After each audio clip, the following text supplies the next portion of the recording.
Eh bien, bonjour à tous sur Double Break pour ce nouveau débrief d'un match de l'Euro 2020. Donc, et nous en sommes à la demi-finale France-Belgique qui vient de se terminer. Donc, on va d'abord voir les images.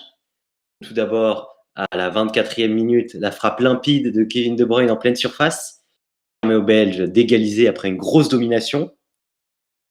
Une grosse domination belge qui continue avec plusieurs occasions, notamment cette frappe de Yannick Carrasco. Puis l'égalisation de l'équipe de France juste après la pause avec Olivier Giroud qui place une tête rageuse pour égaliser. Quelques occasions françaises ensuite, mais personne n'arrive à marquer. Un partout à la fin du temps réglementaire. Et c'est l'équipe de France qui prend alors l'avantage grâce à Kylian Mbappé. Donc, à la 109e minute de jeu. Puis, après une occasion ratée de la Belgique à la 117e, c'est Antoine Griezmann qui vient achever les espoirs belges marquant le troisième but sur un contre parfaitement effectué. Donc 3-1 pour l'équipe de France après prolongation. Au bout d'un match où, après la première mi-temps, on a cru que l'équipe de France allait tout perdre, mais finalement l'équipe de France qui gagne encore une fois avec un score presque large. Donc est-ce que vous avez été convaincu par cette victoire et est-ce que pour vous, l'équipe de France va gagner cet Euro 2020 puisqu'on rappelle que la finale les opposera à l'Angleterre ou à l'Ukraine. Donc pas des grosses cylindrées. Moi, j'ai pas été totalement convaincu, parce que la première mi-temps, elle est quand même à sens unique, avec beaucoup de frappes belges. On les laisse quand même vraiment entrer dans nos 20 derniers mètres. Mais après, est-ce que la France va gagner la finale? Pour moi, je pense que oui. On va pas refaire l'erreur de l'Euro 2016. En face, c'est soit l'Angleterre, donc il n'y a pas eu un parcours de fou, soit l'Ukraine, la surprise de l'Euro, qui sont assez expérimentés, déjà pour gagner la demi-finale, et ensuite pour aller gagner une finale de l'Euro. Ça, je suis pas sûr du tout. Mais l'Angleterre, tu disais, un parcours facile. En fait, c'est surtout que parce que l'Angleterre n'a pas eu un parcours facile. En plus, ils avaient affronté la Croatie en poule, l'Allemagne en huitième, l'Espagne en quart, mais c'est surtout qu'ils ont eu beaucoup de chance. Oui, non, mais enfin, ce que je voulais dire, c'est qu'ils n'ont pas été hyper convaincants. J'ai pas, Non, non, pas du c'est tout. pas, voilà, c'est ça. Oui, ils ont eu, par exemple, le match contre l'Espagne, c'était assez incroyable. D'abord, Kane qui marque du genou, puis qui marque sur un penalty après une faute de Ramos. Ce match-là, c'était vraiment le symbole d'une Angleterre et qui est aidée par les dieux du foot. T'en penses quoi du match?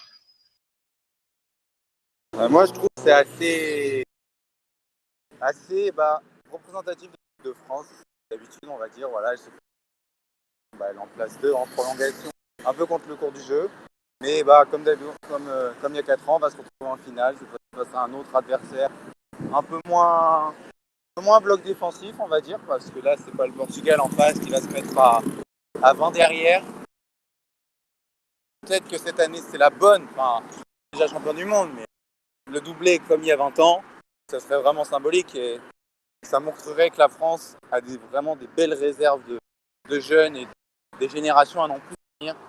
Malgré le gâchis 2010, il y avait quand même une belle équipe, on va dire. Mais bon, comme quand on a des branleurs dans l'équipe comme Ribéry ou Anelka, on ne peut pas aller aussi loin qu'une phase de groupe de Coupe du Monde, hein, c'est évident.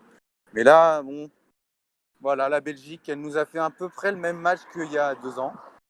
Il y a 2 ans, elle a dominé, elle a eu des occasions et elle n'a pas concrétisé. Là, elle a concrétisé en première. Et après, elle a craqué là où il fallait pas craquer, quoi. Et là où l'équipe de France est la meilleure du monde. Et c'est là que la France a fait la différence. Et donc pour moi, la France mérite dans la mesure où elle a joué son jeu comme elle a l'habitude de le faire et où la Belgique n'a toujours pas réussi à s'y assimiler. Ouais, après, si la Belgique gagnait, ça m'aurait pas non plus surpris. Ça a été un match aussi stressant que celui en demi-finale de la Coupe du Monde. Je pense notamment à la première mi-temps où, à chaque occasion, on avait un coup de chaud. Et il y en a eu beaucoup des occasions. Donc pour moi, la Belgique aurait pu mériter de passer, mais on a montré que même dans les moments difficiles, on avait cette ressource mentale, et ça, c'est de très très bonne augure pour une Oui, on a eu qui des promet d'être coups de grande. chaud, mais pour moi, c'est surtout le fait que le match était beaucoup moins fermé que la demi-finale de Coupe du Monde. Là, il y a eu des occasions de part et d'autre. Lukaku qui a pas su qui n'est pas aussi efficace qu'à l'Inter avec Lautaro Martinez, et l'équipe de France qui se procure des attaques et des occasions en contre. Donc franchement, je trouve que c'est un match moins fermé, plus ouvert, plus de foot, et du coup, ça va un peu dans tous les sens, et c'est pas ça qu'on aime voir, ça va d'un but à l'autre. Du coup, un coup on est enjoué, un coup on est stressé, c'est un peu ça le concept. Et là, on a réussi à passer, tant mieux. Je dirais maintenant en direction le Stade de France pour y affronter une équipe et pour soulever le trophée comme il y a 20 ans. Oui, mais pas le Stade de France. Ah oui, c'est Lyon, ouais. La finale, elle est à Wembley. Ah oui, non, oui, c'est vrai, j'avais l'habitude des Stades de France. Non, pardon, c'est Wembley.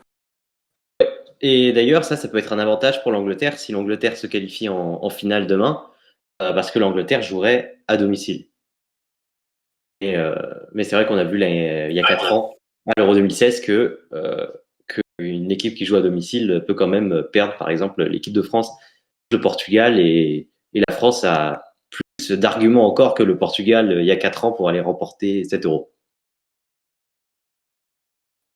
Pour vous, dans ce match, est-ce que vous voyez un homme du match? C'est assez difficile à dire, mais je pense que Griezmann a été exceptionnel. Je pense évidemment au premier but où il arrive à avoir un impact vraiment décisif. Et évidemment, c'est lui qui marque la troisième après avoir mené toute la compétition. Donc, il était formidable. Et bravo. C'est vrai que Griezmann, il a été assez impressionnant, comme depuis le début de cet Euro. Il n'a pas beaucoup marqué parce que c'est simplement son deuxième but après celui marqué en quart de finale. Mais déjà, on voit que c'est des buts importants. Quart de finale, demi-finale, c'est pas des buts en phase de poule, même si avec l'Allemagne et le Portugal, tous les matchs sont importants. Mais on voit que Griezmann, à 7 euros, il est aussi bon qu'à l'Euro 2016, mais dans un registre complètement différent, parce qu'à l'Euro 2016, c'était le super Grisou qui marque tout le temps, alors que là, c'est un Griezmann un peu dans la lignée de la Coupe du Monde, qui va pas forcément marquer tous les buts, mais qui est à la baguette et qui joue presque comme un meneur de jeu. Et dès le début, parce que je m'en souviens qu'on l'avait déjà dit après le match contre l'Allemagne, que c'est toujours Griezmann à la baguette, Griezmann qui fait les actions, même si ça se remarque pas dans les stats. Et même sur ce match, par contre, on peut le voir rien qu'avec les stats, puisque sur les 3 buts français, c'est une passe décisive et un but pour Griezmann. Ouais. Du coup, Mickaël, c'est qui ton MVP? Non, pour moi, voilà, il se réveille, c'est bien. Bon pour la confiance, pour l'équipe de France, c'est le mettre à jouer offensif. C'est le facteur X, normalement, avec Mbappé aussi. Mais pour moi, c'est Kanté, l'homme du match. Que, comme d'habitude, il est fidèle à lui-même. Hein. Il récupère des tonnes de ballons, il court partout. Vraiment, c'est le type de 12 joueurs que le Paris Saint-Germain devrait recruter, surtout qu'en plus, Chelsea l'a mis sur la liste des transferts. Donc vraiment, s'il y a un joueur où il faut sauter sur l'occasion, c'est lui. Mais pour moi, donc c'est celui-là. Avec Pogba, il forme une paire magnifique. Même avec Matuidi, on a vraiment la chance d'avoir l'un des meilleurs milieux de terrain du monde. Avec Matuidi, Pogba quand il est bon, quand il joue, et Kanté. Franchement, on a 2 guerriers, 2 soldats, et on a un fantasme, on va dire, qui fait des beaux gestes, qui crée de l'ambiance. C'est ça la cohésion du milieu de terrain. Donc pour moi, Kanté a été le maître à jouer de cette équipe de France aujourd'hui face à la Belgique. Maintenant qu'on a parlé de l'homme du match, je vais vous poser une question très simple. Quel est votre prono pour la finale? Déjà, qui est-ce que vous pensez que la France va affronter et sur quel score la France va-t-elle gagner ou va-t-elle perdre? Va-t-elle gagner? Bon, je pense que la demi-finale va être à sens unique, honnêtement. Je vois bien une victoire maîtrisée de l'Angleterre parce que l'Ukraine, ils ont pas un parcours de fou, c'est pas une équipe hyper convaincante, même si elle est prometteuse. Et dans une demi-finale de l'Euro, ça sera le réalisme qui va être important. Donc pour moi, l'Angleterre va passer sur un petit 2-0 ou quelque chose comme ça. Et ensuite, en finale, je vois mal comment le titre peut échapper à la France. On a déjà dit ça il y a 4 ans, mais justement, ça fait de l'expérience. Et on a vu que être à domicile, ça faisait pas tout. Donc en finale, je verrais bien une courte victoire, mais une victoire maîtrisée. 1-0 pour la France face à l'Angleterre.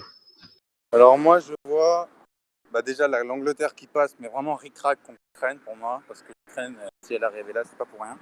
Elle n'est pas venue faire de la figuration, c'est un stade de la compétition qu'elle n'a pas l'habitude de connaître souvent.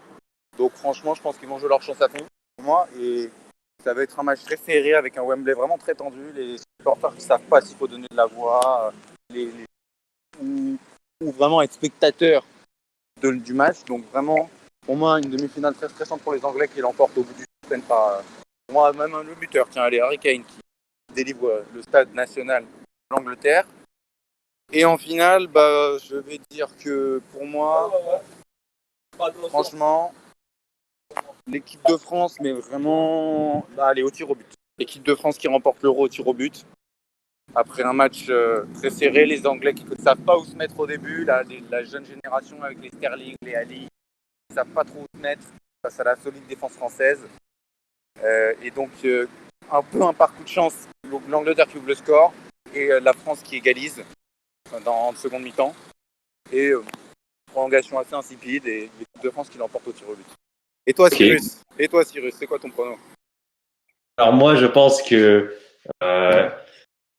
honnêtement, Angleterre-Ukraine, on voit tous une victoire de l'Angleterre facilement, mais je sais pas, parce que j'ai trouvé les Ukrainiens assez convaincants malgré tout, parce que c'est vrai qu'ils n'ont pas affronté de grosses équipes, parce que la seule grosse équipe qu'ils ont affrontée pour l'instant, c'est les Pays-Bas. Ils ont perdu 2-0 au temps additionnel, certes.